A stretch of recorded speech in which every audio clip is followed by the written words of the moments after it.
What does it take to get beyond the damage of words? I'm Katrina Collier. Join me each week as I explore what it takes to step into a happier future. My guests are sharing their stories of when they realised that they needed help and what it took to take that first step, so that you leave inspired and maybe even start on your own path to self-love, care, compassion, and of course happiness. So without further ado, let's hear their stories. Amanda Lamont, welcome to Beyond the Damage of Words podcast. Thank you so much for joining Thanks me for having and me. coming on early. I was so rude. I made you come in early. No worries. So there's no preamble on this podcast. We just get straight down to it. What led you into healing, therapy, coaching, whatever it is you've done? What led you there? So I know, straight in. so Your it's face was actually no. I'm thinking about the entire journey from the beginning. Actually, it's been a continuous journey. Actually, Yeah. it started when I was in my second last year of school. So in high school, I guess I was about 16, and I was super perfectionist, and Always I'm the not. sign. I had, cut to the bottom line was that I had attached my self-worth to my achievements. I've had a packed schedule. I did absolutely everything, anything, and I did it really well. And I started Did that to. stop you from trying things? Or you were No, fine to just try, but you did. Wow, interesting. in fact, I just wanted to try everything because then it Ah, was just another opportunity for me to be good at something. But oh, interesting. yeah, I think I have some theories how I got to that point, but nonetheless, I I noticed that I kind of was I was crying a lot, dissociating, started doing Mm. terribly in my schoolwork, which never happened before. Mm. And my sister, actually, at the time, I had quite a good relationship with her, and she said, "I think you need to see someone." And my parents were quite a bit older than me. I still have my mom around, and I didn't feel free to speak to them about this kind of thing. I kind of kept to myself very much, and I Wow. arranged an appointment with a psychologist myself. Kind of just informed them that I was going, and managed all of this on my own. Because also my family is. I don't like to use the term religious, but they are Christian, and we go to church every Sunday, etc. Mm. And my mom is very against the concept of therapy. Oh, how She interesting. thought And that unhelpful. I just I needed to rely on the Lord, our Savior, to help me get through this. And but that was my first brush with therapy and So what did medication. they say when you went, "I've booked this psychologist then?" Did What? they fund it? What's what do you mean? Wow. What's wrong? You know, there's nothing wrong with you. What is this? Um, and I mean, they did fund it in the beginning, but eventually that stopped. I think I don't think that they took it seriously. Um, Wow. but then What an I shipped off. interesting sorry, interesting thing to say, isn't it? That there's nothing wrong with you. You don't have to have anything wrong with you to want to talk to a psychologist. You're not feeling your best. But Yeah. really interesting, such denial as well. That's tough. That's really tough. I think it's really brave you did that. When you listened to your sister and that Mhm. you did that. That's amazing. And I had a very supportive therapist in the end. I managed to find someone who, so as a Yeah. child, I had, attached my self worth to achievements. And I had this lovely psychologist who was also, a Christian. Yeah. And she had some books that she shared with me. Actually, one was a children's book called Mhm. Punchinello. And it was very sweet. Uh-huh. They weren't explicitly mentioning God, but it was this kind of a Geppetto that made all of Right? these little characters, Yeah. supposed to be, I guess, God. and that if ever you did something that people thought was strange or funny, the villagers would put a dot on you, and then put another dot and Okay. another dot, and basically Punchinello, he had to learn, and he was told by his Mm. Geppetto person that um, you know this is basically just those people's impressions of you. Um, Yeah. if he believed them, they were going to stick. But once he stopped believing it, they would try to stick dots on him and they wouldn't stick. And then suddenly all of his stickers fell Oh, off. I love that. It was really cute. And I thought, wow, And really true. Really yes, and true. it was a children's book. And I thought this is really amazing. Wow. But yeah, fast forward, Gosh. this kind of theme stuck with me. Yeah. And eventually, yeah, my self-worth then became more attached to my relationships with people, people pleasing, Ah, and so you sort of this is lost one addiction and flicked it to another almost, isn't it? exactly. Mind you, And the being the perfectionist is all about being praised for doing things exceptionally well as mhm, well. And then you exactly. yeah. Oh, can we go back to the dots for a second? That's really, really interesting. Sure. Sorry, just I'm thinking even Yeah, now, go. isn't it? Like people say things and we take them on board. Hmm. And actually, if we just think, oh, that's just their opinion and is the dot going to stick or not? Oh, I love that. Right. Exactly. Sorry. Yeah. Totally agree. And it's I just love also, I think also in our industry, in recruitment, there's Ugh, so much social promotion going on, uh, you know, personal brand influencing, mm, etc. And I kind of just feel, is this something that I'm supposed to be doing? mm. To kind of be recognized, whatever. And I don't want to manufacture it for the sake of it. No. I guess it's, each into their own, but one also thinks about it in terms of this kind of pleasing of society and Yeah. um, Yeah, of course. Do I need to do that? Oh, right. interesting. No, we will talk about that later though. But Yeah. no, But it depends what you do. Isn't it? If you were in the service side of it, but you're not, you're in house, so no. But I see what you're meaning about there is that mhm, pressure to post almost, isn't it? exactly. And then that creates another one. So Mhm. you were saying that you went then on to the worst one that we do see in our space as well, which is people pleasing, which needs to stop because there's only one place people pleasing goes, and that's burnout. There's Exactly. just And downhill slide. exactly. And I'd actually gotten into, I think it was my first proper boyfriend, Mhm. towards, I think it was the beginning of university or towards the end. And I think that this person really lifted me up, Mm. made me have a better impression of myself. Again, it was like a Mhm. codependent then kind of relationship in the end. Yeah. And I got really active, he's very outdoorsy, sporty. Mm. And I thought really I was at the happiest I'd ever been in my life. And Yeah. I was still taking medication. And I thought, okay, Mm. let me just find a psychiatrist and ask her to get me off this. Like, let's wean off this. And Mm.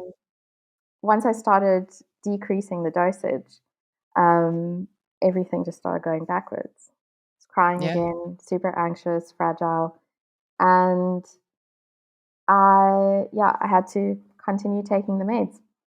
Mm. And I actually experienced this every time that I tried to go off. But I thought, what on earth is wrong with me? I'm so happy Mm. now. Why is this not working to, get off the meds? And I Yeah. think this is also this intense shame that one feels. I wasn't just trying to take medication for the sake of it, No. but it was there was a shame associated with taking it. Like, and I think I even experienced that for my boyfriend as well. Like, why can't he Mm. just stop? And Yeah.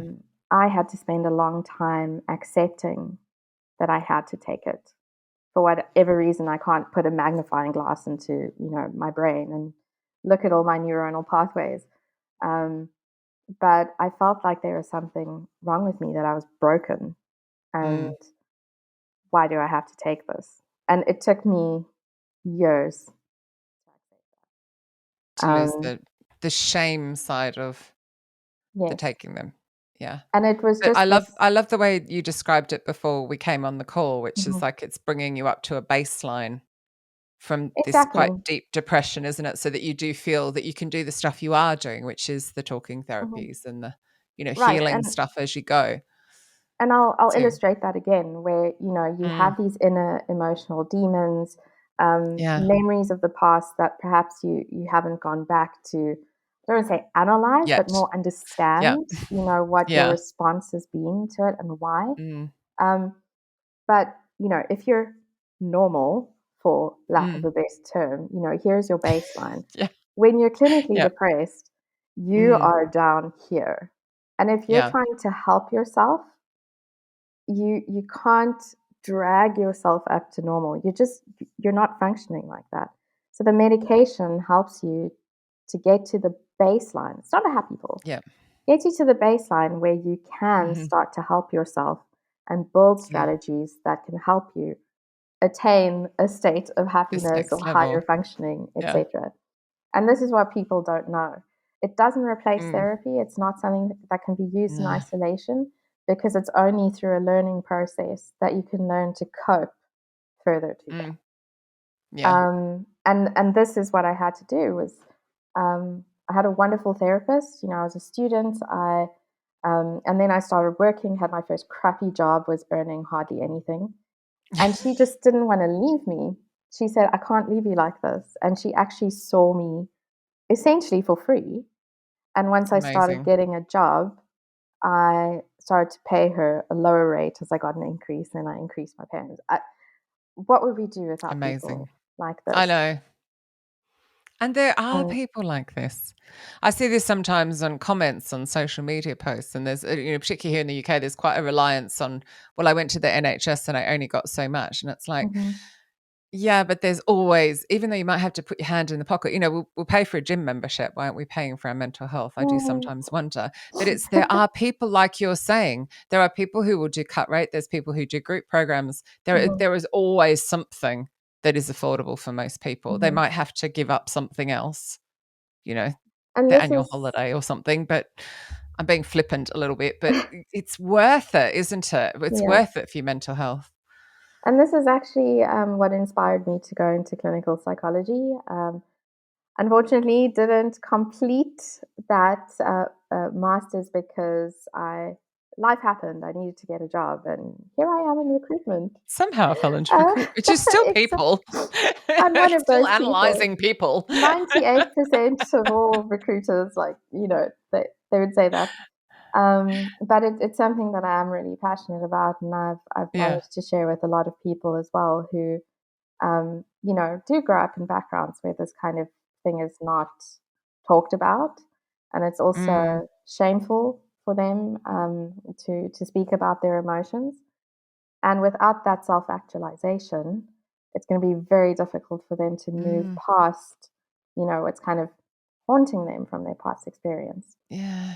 All that experiences. suppressed all that suppressed emotions. I mean, it's so bad for you. It was amazing, writing the memoir, like realizing, like, suppressing emotions, how it will make you sick. So suppressing anger can give you heart disease, which is exactly what my dad had, and he definitely Mhm. suppressed anger. And it's just like so.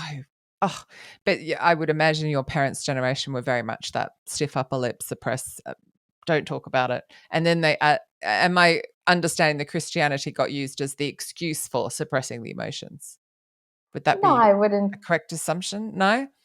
They I just wouldn't didn't talk about say them. that. I think it's just Ah, it's more. I want to say the open mindedness to alternatives. okay, got you. That this is the Ah, one okay. thing that's gonna save you. Yeah, Ah, right. Yeah, okay, and now I'm understanding and more. trying to Yeah, use get anything you. else compromises the strength of your faith, I guess.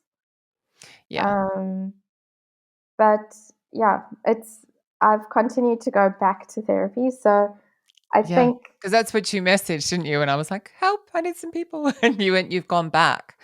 right, So and it doesn't mean that you go to therapy and everything's fixed. It doesn't have to be that you're in therapy for the rest of your life.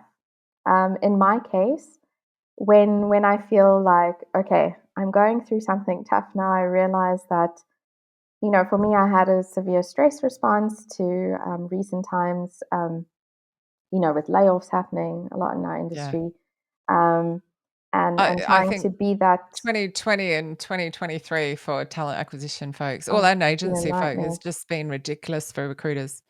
It's I been a mean, for the people nightmare. that hire the people at companies, the way they've been treated is it's just obscene. Yeah, So, and having to support mm. the workers. Yeah, I'm just checking we're reconnecting. I Internet. feel like it's still recording. There we I go. know. It records Um, locally anyway. Sorry for yeah. anyone listening to the podcast. Amanda and I just looked at each other quizzically as it went, "You're not Pause. connected." Yeah. Um, yeah, I It's think really great though because it does record locally, so it's always crystal clear. So that's great. yeah. Yeah, thank goodness. Anyway, so you went Yeah, I had to be this. so you I mean, my partner was also impacted by layoffs, and I had to be this kind of yeah. pillar of strength. At least that's sort of the Mm, role I take on. yeah. It's self-assigned, so I'm not going to Yes. say that. Yeah, and I got to a point where I couldn't anymore. Yeah. I was becoming super irritable. I was suddenly having, sudden ugly cries. Those beautiful cries where you look absolutely awful. And Yeah. The full blown proper ones. look, yeah. Yeah. And I've seen this Interesting. before. Pillar of strength. Pillar of strength, perfectionist, self-worth. They're all like, I assume your therapist told you, they're all quite mixed in together, aren't they? Exactly. Because the pillar of strength is still a pretense. The perfectionist is a bit of a pretense for covering up what's going on underneath. So, And I knew for myself, I've mm, been through this before. I yeah, noticed these signs and yeah, something's not right. And that's where I sought out a therapist again. So now I know I'm at this road where, red light, need yeah, to find a solution or some sense of support. And I actually found someone, I'm originally from South Africa, and I found someone from yeah, South Africa that I could have calls with virtually because I must say it's another thing to deal with as an expat is yeah. that you will still always feel like an outsider. And Mm, even though you can make friends and have good relationships with those in your new mm, country, there's no one who will, let's say, quite get you yeah, culturally than someone from home, right? yeah. Everyone will be And like, I've been to South Africa once, or I've been to Australia once. It I've been doesn't, to it's not the Africa. same. I've been to Yeah, it's like Africa. We're a living. country. Yeah, yeah, there's that as well, right? But it's like living, I can compare Sydney and London. It's like two Mm, cities I've lived in for great periods of time, but it's like you're absolutely right. That you, yeah. I totally hear what you're saying there with that And whole I think it's easy also we said this before we came on, the ease of expression as well. Like when I'm talking to an yeah, Australian here, I feel like I'm not no one's going to go, "Oh, she's being a bit aggressive or passive aggressive," because we're quite we are very direct with each other, and I imagine and South Africans are sarcastic. similar and sarcastic, yeah. So it's easier, isn't it, to not Exactly. because you're not going to offend them, so it's easier to open up and Hmm. as well. So I'm glad you found that. So what's it been like? Well, it sounds like firstly, and I congratulate you on this. You realized the signs faster, so acted Yes, faster. That must in itself be a huge step forward from how you used to feel. of course. There was by having this practice and knowing the ropes, Yeah. I could, be more self-reflective, how I'm Mm. acting and I'm feeling Yeah. different and I'm quick to have a, blown fuse. Um, Mm. and I just realized that I needed help and I had my first session. And really what came out of that is that, you know, Maslow's hierarchy of needs. What is necessary for you to function, put your own Yeah. oxygen mask on, and me trying to Mhm. be a pillar of strength for everyone else, who's going to take care of me? Yeah. It's not Because always your job. and exactly, and then Mm. I'm no longer going to function, right? So what is it that Yeah. I need? Even though I Yeah. think I have all of these responsibilities, Mm. um, I need to work on myself first. and get myself well. Interesting when you say that. I'm thinking of what I did to Richard by mistake because I did the pillar of strength role and I took over and I just did everything and I emasculated him by doing that. He of course allowed it. But then I was pretty brutally strong and dominant and for all the wrong reasons, like domineering, all the bad words, and basically just. And so when I left, I almost pulled the rug out from under him, and then I've Mhm. watched him. Oh, it sounds awful to say, climb back up, but like get back on his feet and really find himself again. It was like, oh my gosh, I did that. So you actually Exactly. it's funny because we think we need to be a pillar of strength, but it's a disservice to that person. They're not getting their lessons. They're not getting the opportunity to just be themselves. But we think we're doing the right. It's And then people actually, pleasing. it kind of piles on the guilt, right? Because now you Yeah, realize, oh God, I've been an enabler. I'm yeah. that person. You thought you were doing something really good and honorable, but actually you were doing a disservice. And then it's the guilt again, but for yourself. Oh yeah. I talk about this in the memoir. I must make sure my sister's okay with me doing that. Maybe I don't mention her in it. But I did kind of say, "Oh my gosh, mum, dad, me, Richard, you, your husband. Oh my god. Oh my god." Oh, cuz my sister and I mirrored her without realizing because it was a role model we knew. Hmm. So that whole just take over and do everything. Oh, And being oops. super Oops. critical. I must say Yeah. that my mom's Mm, always been extremely critical. yeah. And I now, as I get older, I find that being my voice, especially with Mhm. my partner, even, work Yeah. relations, just I'm always quick to nitpick on things. And this is Mhm. something I feel absolutely awful about. And I think, why do you have to be like this? But it's this little voice that has, just kind of Mhm. planted itself and it comes out like, Yeah. um, The critic. and so Inner I critic. always have to kind of think. Sometimes I feel like I've started speaking very slowly because I'm trying to think before I speak, which is what a lot of people Yeah. don't do. No. And And all I will say is if you continue on this path, because you are sounding like I was, like I was exactly that person. In fact, it was Ros Fibbins who said to me many years ago, your problem is you're a perfectionist, Katrina. And actually, I had a fear of being in trouble, but all I would do is nitpick at people because I felt so lousy about myself. I'd project it and then get into trouble. So I was on this vicious cycle. And she said that, and I went, and it was sort of like the start of all the bits falling into place. But mhm, all I will say is now, I tend to be far less critical. Occasionally, of course, I am. I have my moments, but it's like it's much less likely that I will lash out at somebody. And mhm. there's just this switch when the self worth gets back to the level it should be that you just go, why do I care? There's also this That's moment true. where you're like, I don't care. They've done like at 99%. Isn't that amazing? Thanks. Yeah, whatever. 1% doesn't matter. Like, who cares? Yeah. And it's so So you will get liberating. there. You will get there because you're conscious of it and you want to work on it. So, It's so liberating. And mm, I mean, one feels really terrible when you damage those relationships. And I'm not saying that the mm, thoughts are no longer there, they definitely are. yeah. But Mm, I am more likely to take a step back and say, okay, why am I feeling like this? yes. Um, do I really need to say this? Do I really mean it? Mm. Is this about me Or am I or just them? like throwing it out there because I have nothing better to say and I'm just, talking? Yeah. Um, It's yeah. so lovely because it's that conscious. I'll never forget Michelle Zelly is the one that cracked my armor. She Oh, got through. okay. Not She your got in. And arm. she's no. She probably wanted to at one point when I lashed out in full blown inner teen, which is all written in the memoir as well.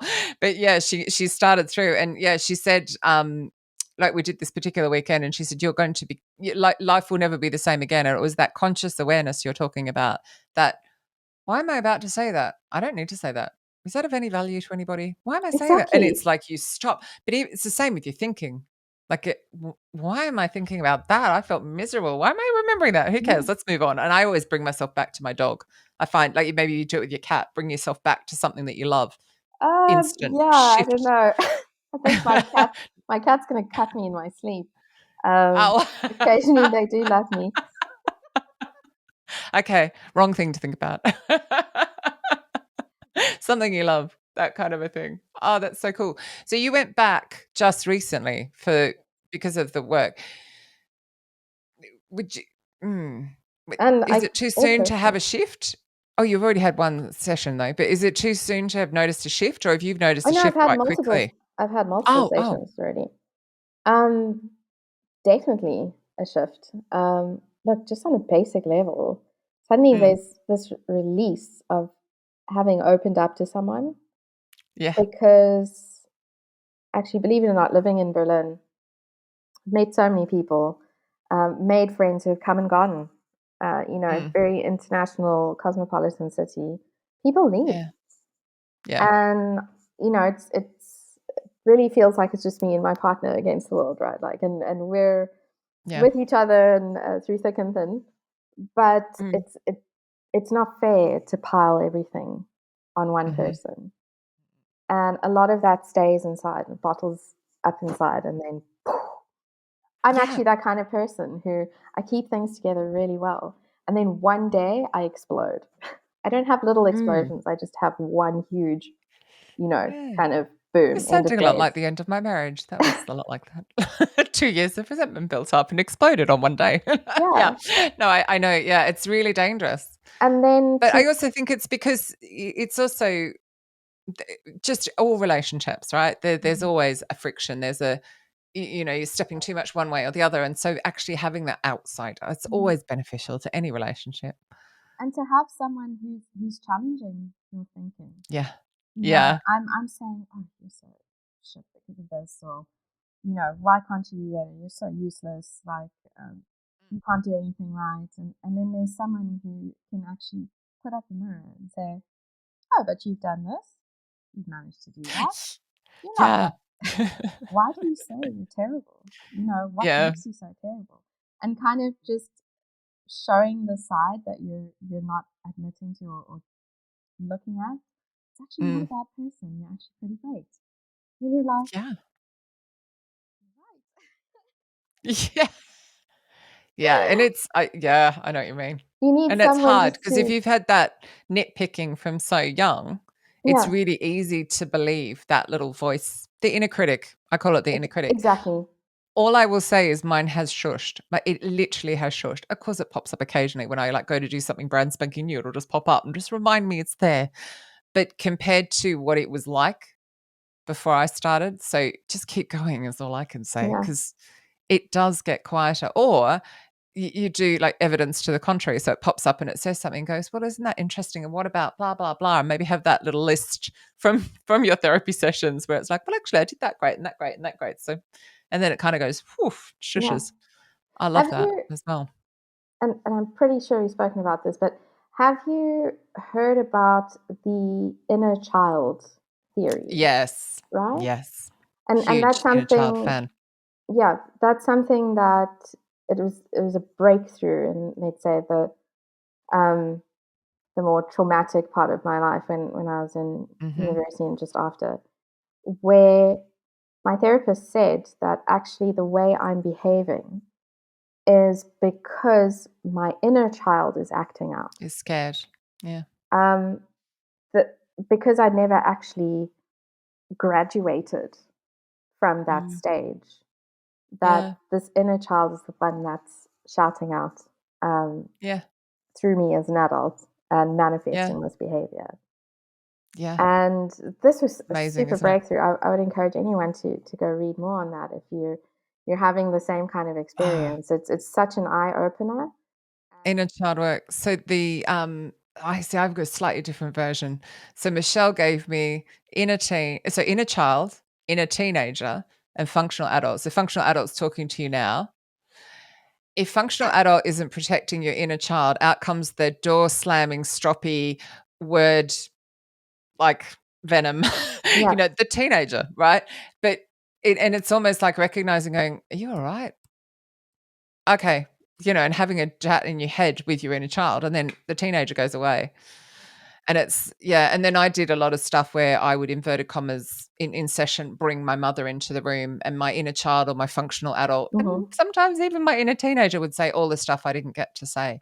But I get very distressed when I see people doing work and there is no inner child work. I feel it is that critical. Like you said, it was such a breakthrough moment. hmm, It's so easy, particularly anyone who's been through some form of childhood trauma or neglect or, the constant criticism, all of those things. And it's like once you start settling your inner child, you're settled. Like you're adult, you're functional adults there. Yep. I'm pretty well calm all the time. And I wasn't. I was Really? like, Are you though? oh, Are you? yeah, now. Yeah, now. Yeah. You haven't seen me in a few years. Like I even the shift in haven't. me probably in the last 6 years. I I can't took think some when really good that photos of amazing you event the was. last time Oh, you though. did. Yeah, full double chin. Yeah. When was that? 5 or 6 years ago? It was a while. I think it was 4 or 5 years ago. Yeah. 4 years Yeah, ago. I've done quite a bit of work since then, and I've done a lot of spiritual work. And that's all in the memoir as well. So actually the shift in me in the last 4 or 5 years is actually quite massive. So I'm not Mm-hmm. surprised. But yeah, no, I am. I am quite calm. Oh, don't get me wrong. The builders blocking the driveway might get me to mouth off, but it's not like the level of, angst. So I find it I love that usually you're heading that way. happens. I find it usually happens for you when you're walking banjo. Maybe you should get someone else to walk him. Oh, are you thinking about the person that told me off for the fact I didn't let the guy know that someone was coming around the corner? There's been Yeah. so many examples. But yeah, there's funny stuff happens. No, most of the time I'm quite calm there. I occasionally gob off at somebody, but that's fair. Oh, I usually do it though, I think in that, that kind of people pleasing, caring way. If I see somebody who's doing something that harms another, like if I mhm. witness that, then I'm likely to say something. Yeah. But And that's yeah, it's usually brave. fun around here. Yeah. That's brave because actually, I think most people wouldn't even realize what's happened until after the fact. Yeah. And then you're like, Yeah. wow, I should have said something. And then again, Yeah. I can be critical and say, why am I such a terrible person that I didn't say anything? Because there's a lot of safety reasons that can go into that as well. Yeah, So it exactly. depends, I grew up in a country where you're pretty safe, in the True. respect of I'm not going to get shot or stabbed even. But Hmm. now it's, it's a different world. So yeah, I should be Hmm. careful. But Yeah. that's not going to happen anytime soon. Of course not. Yeah. So as a final few thoughts, what would you say to anybody who's like hesitant about, I call it phone a friend always jokingly, but I don't actually want you to phone a friend. I want you to phone a professional. What would you say if anyone's like hesitant? Like, has it been life-changing for you? Has it been like, thank God I've gone back? Or probably shouldn't say thank God with the Christianity element. Just ignore that. um, I think, gosh, I actually don't know what to say. I think it's so different for everyone. I would say, firstly, are you happy with how things Yeah. are for you right now? Mm. Do you think you're functioning as you should be? Yeah. And if not, do you think this needs looking at? Yeah. And if you're not okay, you can't help anyone around you. A lot of people, That's so true. you have perhaps you have kids, you feel Mm. like you're not okay to be able to support them. Mm. There are different levels, Yeah. duty to yourself, to others, Yeah. but I love that though. there it is possible for you not to suffer, Yeah. and Oh, there I are love that. people who want to help you. It can be different, Yeah. and that's Amazing. the only thing that is important. Um, yeah, Yeah, I love that. That's perfect. no one needs to feel like this. There are there is a way to help you Just and ease the load, feel happier. just to Yeah. breathe. If somebody had told me when I was in the depths of my mess that I would feel like I feel now, I would never have believed them. That's so much of the reason that I've done this. So thank you for like just being willing to come on and talk about this because I just think it's so important. If somebody wanted to get in touch, is it all right if I add your LinkedIn, they can message you and Of yeah, course, amazing. please do. Amazing. Yeah, if there is a Well, way, thank and you. if I can be part of that way, I'd love to be. Ah, you are amazing. Thank you so Oh, much. thank you. You too. And thank you so much for having me. Oh, of course. Yeah.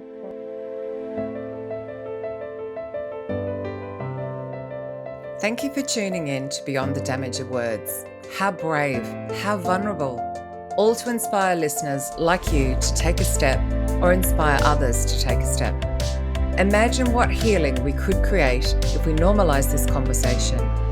So please pass this on and of course subscribe so we can do just that. Until next time, thank you.